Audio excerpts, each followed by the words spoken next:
So I'm trying to make sense today of things like I couldn't really come up with like the best word here. So bear with me. I mean, I chose unhappiness, but it's kind of also like resentment, misery, melancholy, rudeness, ignorance, self-centeredness. Um, there's like this way that the world has slowed down and allowed people to break down.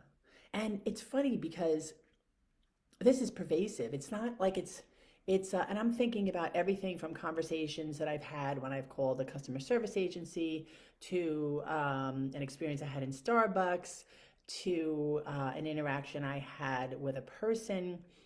And what's really interesting is that the common thread is that in many ways, I mean, despite many different characters, the Starbucks barista was a young, excuse me, not a young, funky looking kid. Um, Another person is a fairly well to do business owner. Um, Another person is the daughter of someone who's definitely got some education, but also got some emotional and mental problems. And I'm just thinking to myself, it's like no matter what happens, there's like this piece of them that's just brewing on the inside. It doesn't matter if they have the great job. It doesn't matter if they have the money or the hot wife. It doesn't matter if business is going bad or isn't going well or is going well. I beg your pardon. It's like there's just a brewing unhappiness, right? And I think about this place I used to work, and it was funny because this woman, it was a difficult place to work, and this woman said something along the lines of like, I don't know what it is about this place, but people come here, and it's like they've been given permission to break down. And it happened to be a place that used to be a spiritual center and is now a nonprofit.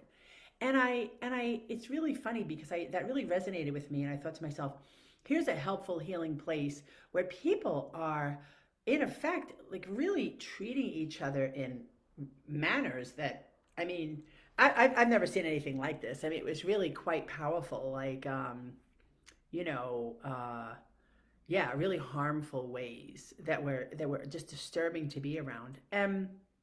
Like, and then I wonder, what is this undercurrent of energy, and is it just something that is a byproduct of COVID, where people were allowed too much time to think? But then I actually sit back and I say to myself, no, because what I feel and see was there before COVID. It just was kind of masked, and it was like people were kind of running around so fast. It's like, when you speed up film and you can't really actually see what's happening, it's just a blur. Well, now it's almost like the film slowed down, and and now you can see what's really happening with people, which is like they're breaking down.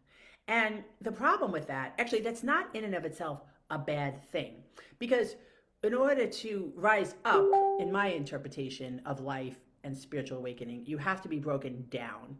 You have to be like kind of broken into submission, like like they talk about breaking a horse, right, to make it race better. Um, so that in and of itself, to be broken down, is not a bad thing. I know. There are all those people out there who are much more touchy-feely than me, or mental health experts that are like, no, it's this darkness and it's awful, and mental health problems are on the rise. And I feel like that's a part of us all breaking down. And I think that trying to save people from breaking down and rising up is fundamentally harmful. And at least, I'm saying this again, I'm talking about myself and for myself. I don't save people. That's not my job. But it's like, what do I do? What can I do when I feel this undercurrent of unhappiness to sometimes chronic misery, with people complaining and being resentful? And it's like I feel it big time. And most of the time, what can I do? I can just work on being happy. I can work on what are the things I can do to make my experiences or interactions with these people fun, laughable, more pleasurable. I remember, like, in the middle of COVID, I was in this hardware store in Brooklyn, and there was this little old lady. There were maybe six people in the store. It was a big store.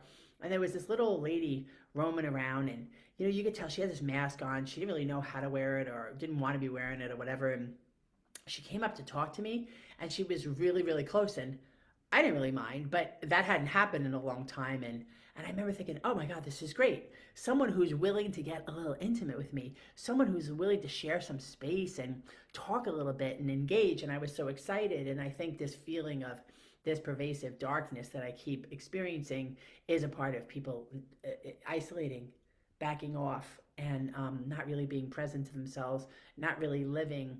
And I feel like with that is coming more darkness and more things that really I can't control. I don't think anybody can control them. That's the scary part. But on the other side of it is good stuff. And the point is that where are you pointing yourself when you're in the darkness?